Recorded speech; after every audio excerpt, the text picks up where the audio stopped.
We're in Petaluma, California, which is about 45 minutes north of San Francisco. The ship and nice. So yeah, just pull in there. So Petaluma, you said it used to be like the chicken poultry capital or something? The dairy capital. It's a lot of agricultural history here. Yeah. Beautiful, amazing farmlands, the rolling hills of California. This is iconic California. Yeah. And the perfect setting for an ADU and backyard. I learned a lot of things co-founding Airbnb. One of the things that brought me the most joy was seeing people become economically empowered, seeing them earn additional income that could help them get closer to something more they wanted in their life. And I've always wondered, what's the next novel way to do that? Mm-hmm. We see ADUs and we see backyard as a way to give people the extra space they need to grow their family, to grow their business, to make it even easier to acquire a dwelling. We're here at the Eames Ranch. This is an incredibly special place. It is the legacy of Charles and Ray Eames. I learned about Charles and Ray Eames when I was a freshman at art school. Yeah. I didn't even know this existed. A friend said, oh, there's this place in Petaluma with the barn. It's full of drawings and sketches from Charles and Ray. I said, you have to be kidding me. Wow. I have to see this place. That was 2010. I came up here and my mind was blown.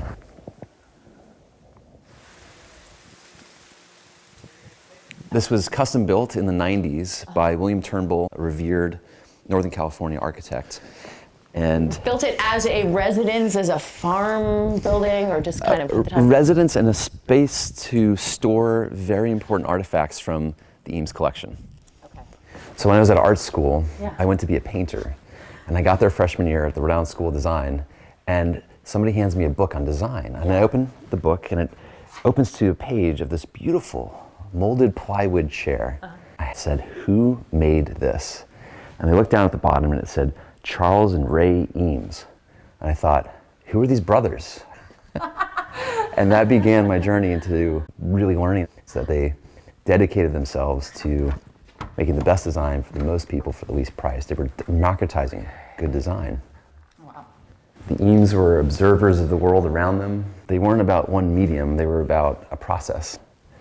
And of course, I learned along the way that they're not brothers, they're husband and wife. And I was so captivated by their ethos and their mission, and this idea you could apply creativity to solve problems in the world, to make things better, that I switched from fine arts to industrial design.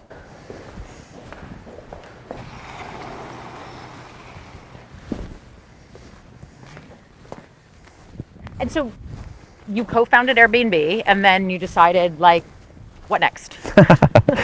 I did co-found Airbnb with Brian and Nate. After 14 years, I stepped aside this summer. But over the years inside the company, I was fortunate to start an innovation team where we could think of the next big ideas. And one of those ideas was based around us hearing from hosts who wanted to be a part of Airbnb, but didn't have the space in their home, but they had room in their backyard. And while I'm hearing this feedback from hosts over the years, I myself, at one point, also looked for a beautifully designed ADU for my own personal use. And Kirsten, I didn't see anything. And it planted a tiny seed in my mind. What year was this? This is like 2015. Okay. So California, you were in California? I was. Okay, and California hadn't yet passed all the laws for ADUs. That happened in 2016. Right, okay. So the dream was, what if we could approach this with a modern mindset that could produce something more efficiently, eventually at a better cost, to make something more accessible, to democratize design, you could say. And that led to the creation of Backyard. Good timing. And there we are. So what is this right here? This is a functioning barn. There's active sheep on the property. So this is where the wool comes in. So now this is not your backyard, but it's someone's backyard. I mean, the idea is like, this is set up for a backyard. It is. I mean, this is a relationship to imagine this is the main house. The backyard was designed to be in relationship to a main structure. So I see the solar. I think that's a significant part of this. There's two things going on. There's solar, but there's also a very efficient home in and of itself. And even without the solar, what we've designed here at the square footage, 540 square feet, uses half the energy of a traditional home built at the same size. And then second, by adding solar to the top, it can not only power itself, but it can become a mini power plant in your backyard. With 2 arrays on the front and the back, it can actually generate enough extra power to help offset the utility bill on the main house. It's also important to note that we designed this with intention. Everything on the roof was designed to maximize the solar array and the surface area. So what you won't find are different pipes and vents popping up, protruding through roofs that you usually see, which prevent you from having, maximum square footage and surface area for solar. So these are all made in a factory. The dream is, just as Henry Ford showed us a century ago, that over time we can bring down the cost. We've designed the unit to plug into our foundation, and connecting the dots once it's craned in takes a couple of hours. The siding is not shiny. It does have a nice look. Yeah. So there's a consideration to take in place, which is that this is going in somebody's backyard. And so our process led us to this place of finding a material that was not only, again, highly durable, will last a lifetime, highly functional. The insulation behind this, combined with the light gauge steel studs that we use, provide for an incredible R value. And it also gives it a beautiful, beautiful graphic effect without feeling too metallic or artificial. Why is that difficult to find that sweet spot between you want it to be great, you don't want it to be this UFO kind of like shining all over? Can't be a UFO. Nobody wants a UFO in their backyard. They want something that feels like a home. And so for us, the balance was between finding something that's restrained and minimal, but has soul. And the deck, it's simple. There's no handrails, you kept it really minimal. Yeah, we want to keep it very basic. People have the option to add decks on the front and the back. What is it? Is it even connected, or is it just a platform you created? They are connected. They are connected, yes. But it's a basic platform. It's very sort of almost like that tatami idea, right, or something. Yeah, you can throw out some chairs, a little cafe table. And the first bit of wood we see too. Mm-hmm. We went through many prototypes to get to a point where we walk inside and feel, you need to walk in and feel like, wow, it's a small footprint, but the space feels bigger than it actually is. So come on in. We're in a tiny space, but when you stand here and you get the vantage point down through the hallway, out through the bedroom window, and it helps the space feel more open, more airy. It's full of light. We have the high gable ceilings to create more space with a tiny footprint. This is only 37 feet long by 15 wide, 550 square feet. Yet it feels spacious. It doesn't feel claustrophobic. It actually feels airy and open. And this was all through iteration. There are a lot of floor plans and a lot of footprints and a lot of ceiling heights. So you incubated this at Airbnb. How did that influence the design? There were a lot of influences. I actually spent one New Year's holiday staying in tiny homes on Airbnb as research for this. And so I went all over, in Europe. I went to the Faroe Islands. I went to Joshua Tree, and I probably stayed in half a dozen or more of these tiny homes on our site. I learned really quickly what made a space comfortable and what made it uncomfortable, what made it a space that you couldn't wait to leave. What were some of the things that didn't work and that did work? Well, some obvious things were anything with low ceilings just instantly felt constrained. Having light on all 4 sides, believe it or not, makes a huge difference. So being able to stand anywhere and see the outside, you could be in the tiniest space. And I stayed in places that are actually smaller than this on Airbnb, but they had windows or doors on all 4 sides, and it felt that there was a conversation with the outside. It wasn't just a cave. Getting a sense for the scale of what you need from a kitchen standpoint. So this whole kitchen has been custom designed, and we've thought through all the things. So custom cabinetry, all electric induction stove, God, induction, I mean, I'm in agreement with that. I just think you can't beat induction. Game changer. Not at this point Yeah, for us. Yeah. it is. I won't go back. It's impossible to go back. All electric oven, obviously. We've hidden the ventilation with a spice rack. Nice. I also like how the cabinets don't touch the ground. That space underneath feels really nice. Right, it doesn't feel quite as monolithic or too heavy. There's a lightness to the space. Full-size fridge, just enough storage for the things that you need. We had a lot of use cases in mind. Long-term tenants. And so what do you need to feel like, I could wake up here, month over month. So there's no doors. This is all open. Again, very airy, very spacious for a tiny footprint. So the bathroom is, it's a tight space, but it doesn't feel like that. We've laid out everything by the inch to be exactly what you need. Ample surface space. One of the things when I was traveling on Airbnb, staying in tiny homes, one of the things that bothered me the most is that the sinks would end here, and there was nowhere to put a toiletry bag. And so we've corrected that. You can spread out, especially if you're living here for months at a time. You can really move in. You can really make this feel like home. And again, not flush to the floor. I mean, you have a lot of space under, so it feels light. Yeah, it feels light and open. Very large shower for a bathroom of this size.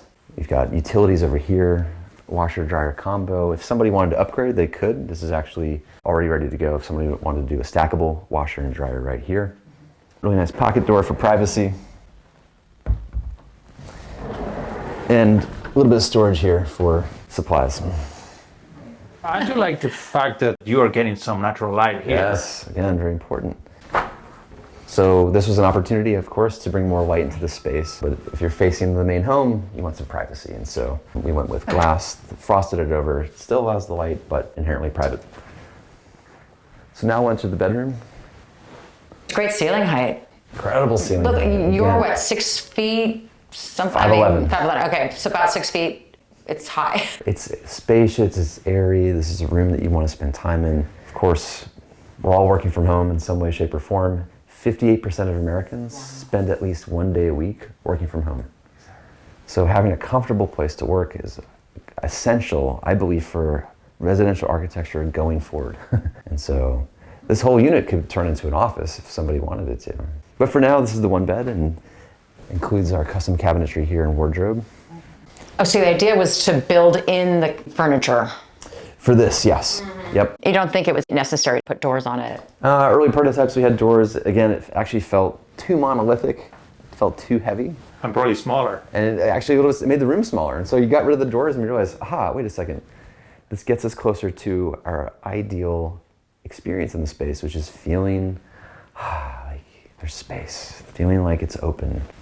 You probably wanted something like this for you. What was the evolution of that, right? Because you started thinking about it for your own backyard. Did you build one yet? I haven't yet. And so actually I have ordered a backyard, and I will be a consumer of my own product, which I think is very, very important. At Airbnb, it's called dog fooding your product. You eat your own dog food. So you constantly consume your product to learn more about how it actually works. Because design is an iterative process. It's never done. Backyard comes in 5 colors. It's all customizable. There's two roof colors. There's deck options. It comes in 2 sizes. For those with smaller backyards, we offer a studio space. This is the one bed, 540 square feet. It's interesting that you chose the sort of iconic gabled roof shape. Was that part of iteration, or was it always this shape? We looked at all roof types, and we felt like the gable roof was most appropriate for backyards, was most appropriate for the neighborhood context. Moving away from the UFO to more residential, look, the gable roof has a very classic home shape and feel to it. So we obviously have a very effective hot water heater. Yeah, it's big actually for a tiny house. Got to make sure there's hot water, and it's tucked away in there. So when I talk about how we designed every inch, it was actually the air as well. So our HVAC system was designed to be whisper quiet. This is one of the things that I experienced on my tour of tiny homes on Airbnb is some of those ACs at night sounded like, just like a fan in my ear. I was distracted, like I couldn't fall asleep. And so one of the things we approached with this was like, well, this has to be whisper quiet. It also helps purify the air. It's like a MERV 13 air filtration, which is hospital grade, that flows through an ionizer, which means that we're breathing some of the cleanest air right now. I think there's a growing concern around maybe off-gassing and products in the home. But here in California and other parts of the world, there's a growing concern around air quality outside. We're in a part of the world that now has a fire season. So what else did you learn from staying in small spaces?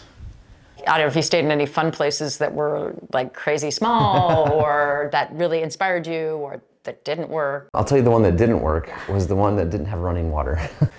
So that was at the edge of comfort. That was a true cabin experience. Right, this doesn't feel like a cabin. No. It feels like an apartment, a studio. With some of the advantages of a house, especially the access to the outdoors. Yes, you're not in some confined box. Really easy way to get a cool breeze, right? It's an easy way to take the chair outside, read a book. It's outdoors, indoors, there's a play between the two. Was it hard to sort of ditch some of the iterations that were kind of like spectacular or?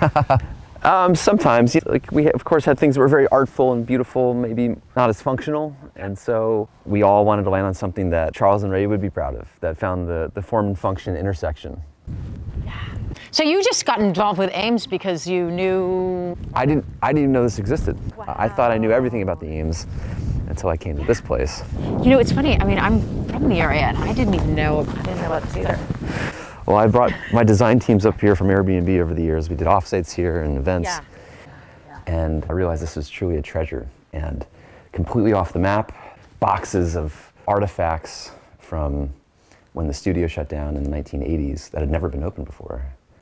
And so when I met Lisa, their granddaughter, started a nonprofit organization called the Eames Institute of Infinite Curiosity.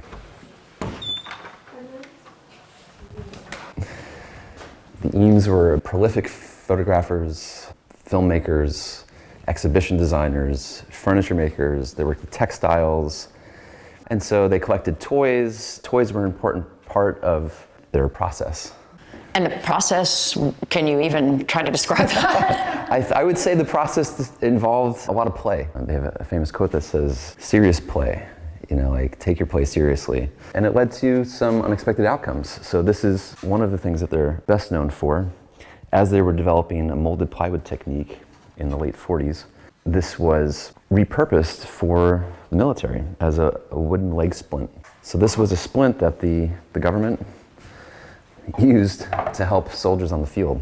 And through that technology, they were able to bring it back to domestic life and find even more interesting ways. Because they were probably experimenting with techniques that till that moment were not that. This had never been done before. They'd never molded plywood. If you look at the LCW here, this form no one had ever done this. This was a first.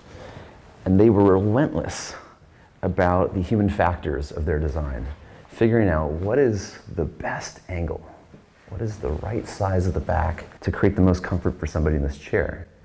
But they also had to figure out, how do you find the perfect average? And so they were methodical about figuring out every inch and every dimension to make what is a really comfortable chair.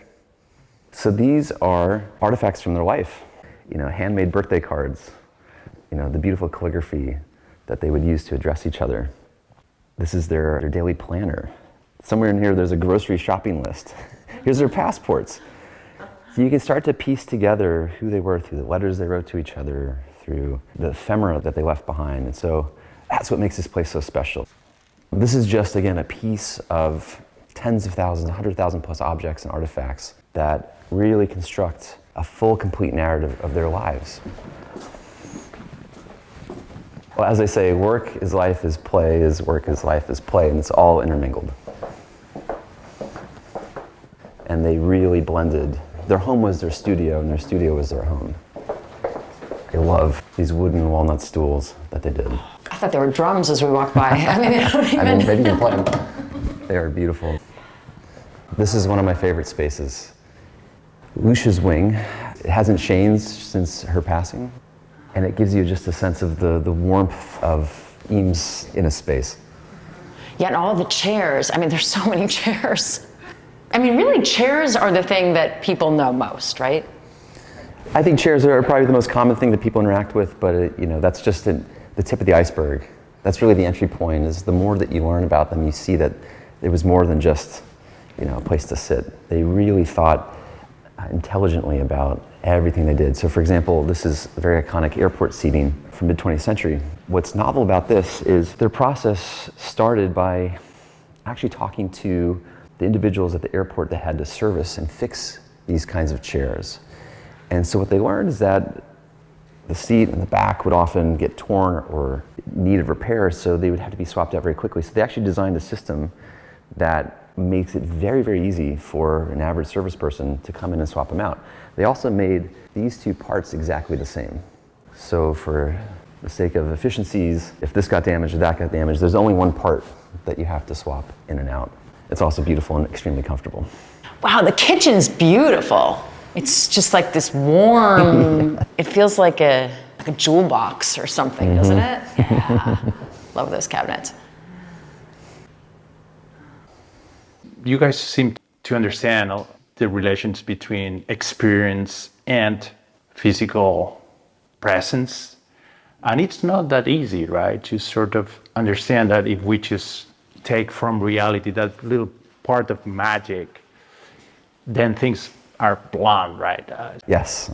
Backyard was designing the human experience in the same way that the Eames thought about creating an environment, an object, an exhibition, a film. They were always thinking about who is the audience, who are we designing for?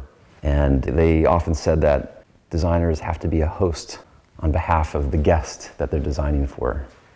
And the same is true with the culture of our company. And the same is true with Backyard. I'll show you more stuff in here. The way that we live is changing for two reasons. The first is this massive workforce migration to working from home. That more than half of Americans spend more than one day a week working from their house. I love the idea of just grabbing some apple slices, heading out to the deck. The second thing is the increase in multi-generational living. Today in America, 1 in every 5 households have 2 adult generations living together. That changes the relationship to your home.